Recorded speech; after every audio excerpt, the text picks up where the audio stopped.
Hello everyone. Welcome to your favorite film recaps, where we summarize the plot of your favorite films. Today, we're going to recap Aquaman and the Lost Kingdom, an American superhero film based on the DC character Aquaman. Please give this video a thumbs up, subscribe to our channel, and leave your feedback in the comment section below. The film begins with a stormy night on the sea, where a group of criminals are raiding a cargo ship. Suddenly, Arthur Curry, Aquaman, rides out of the ocean on his giant seahorse named Storm and takes down the intruders with ease. As he does, he narrates his life story over the past few years. He tells us how he defeated his brother Orm, Ocean Master, and became the King of Atlantis, a role he finds dull and tedious. He also tells us how he married Mera and had a son, Arthur Jr., who inherited his ability to talk to underwater animals. Arthur's parents, Thomas and Atlanta, help him raise Junior while he juggles his responsibilities as king and superhero. Meanwhile, in the Arctic, David Kane, Black Manta, leads an expedition to find Atlantis and avenge his father's death by Aquaman. He is joined by marine biologist Dr. Stephen Shin and other mercenaries. During their search, Shin and another crew member fall into a deep crevasse, where they encounter a tentacled creature that has been frozen for ages. The creature kills the crew member and injures Shin, who is later rescued by David and his men.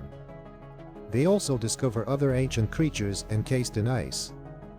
David dives deeper and finds the Black Trident, a powerful weapon that belonged to Cortex, a monstrous king who once ruled Atlantis. David connects the two halves of the trident and sees a vision of Cortex, who offers to help him destroy Aquaman if David frees him from his icy prison. 5 months later, the world is facing a global warming crisis as the temperatures rise rapidly.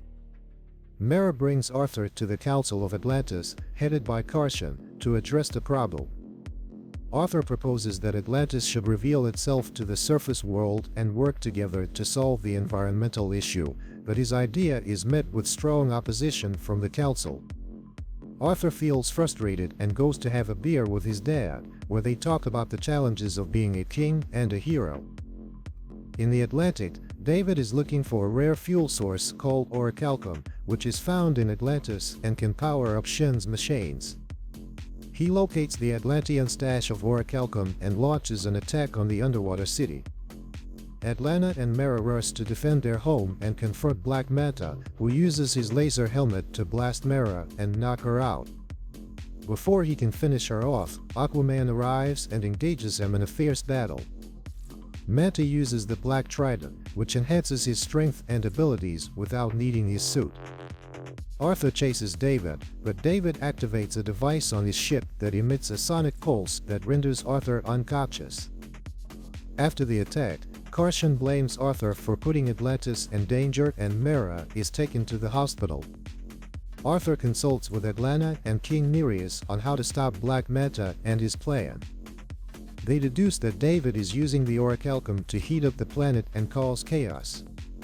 Arthur decides that he needs Orm's help to find Manta, even though Atlanta and Nereus think it's a risky move to free him from prison. Arthur trusts his brother to do the right thing this time. Arthur sneaks into the prison in the Fisherman Kingdom, wearing a stealth suit and accompanied by a camouflaging cephalopod named Toko. He finds Orm, who has been deprived of water and is weak and dead. Arthur fights his way through the guards and frees Orm, who is angry and bitter to see Arthur. The brothers escape on 2 large creatures and head to the surface. More guards pursue them, but Orm reaches the shore and recovers his strength, allowing him to fend off the attackers. Arthur and Orm then dive back into the ocean before more enemies arrive. Arthur and Orm visit the Sunken Citadel, an underwater pirate haven, where they ask a crime lord named Kingfish for information on David's whereabouts. Kingfish refuses to cooperate, so Arthur and Orm fight his thugs and force him to talk by draining the water from his helmet. Kingfish reveals that he has heard rumors of Manta hiding in a dormant volcano called Devil's Deep. Arthur and Orm get the information they need and escape.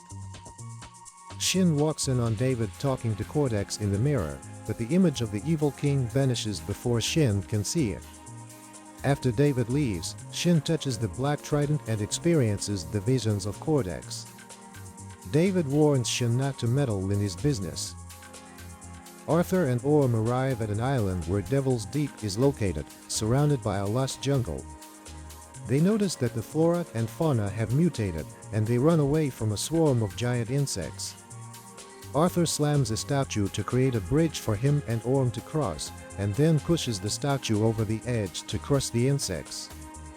Arthur and Orm argue on their way to the volcano, but they eventually find Meta's base and knock out some of his men. Shin finds them and asks to join them, as he has realized how crazy and dangerous David is. Before Shin can explain everything, David's henchwoman Stingray breaks through the door and knocks out Shin. The villains chase the brothers, with Stingray controlling a large robot with tentacles. Arthur and Orm team up to destroy the robot before Meta shows up to fight them. Meta is about to kill Orm, but Atlantean forces led by Nereus intervene and blow up the base. Meta and his cronies escape after using the sonic pulse on Arthur again, but Mera rescues him.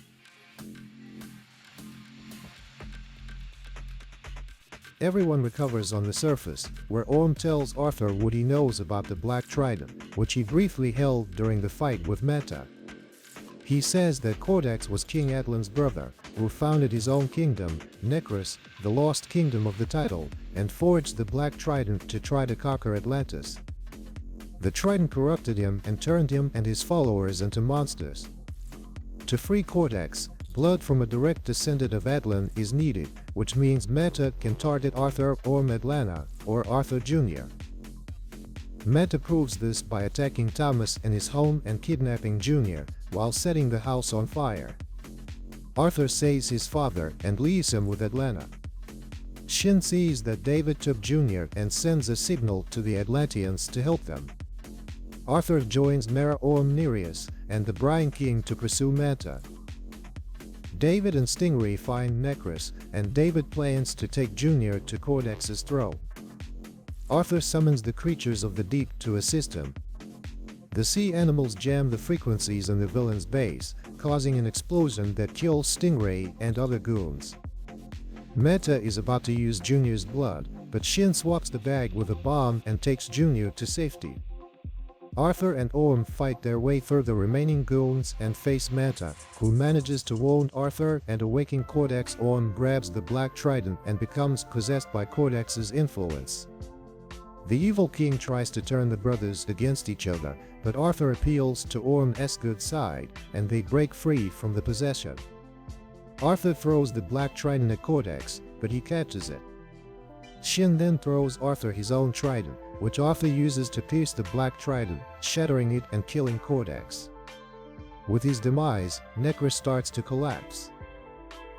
David falls into a chasm, and Arthur offers to save him, but David snarls never and lets himself fall. Following their escape, Arthur and Mera thank Shin for saving Jr., while everyone decides to allow Orm to go free by pretending he died in the collapse. Orm bids his brother and mother farewell before swimming away. Arthur returns to Atlantis and makes good on his decision to reveal the kingdom to the surface world. Atlantis rises from the ocean before the whole world, and Arthur speaks before the United Nations in an attempt to unite the land and sea. He then ends his speech by bragging that he is the king of Atlantis and, of course, Aquaman. During the credits, Orm is seen eating a cheeseburger for the first time since Arthur suggested it to him. He then sees the cockroach crawling by and adds it to his burger.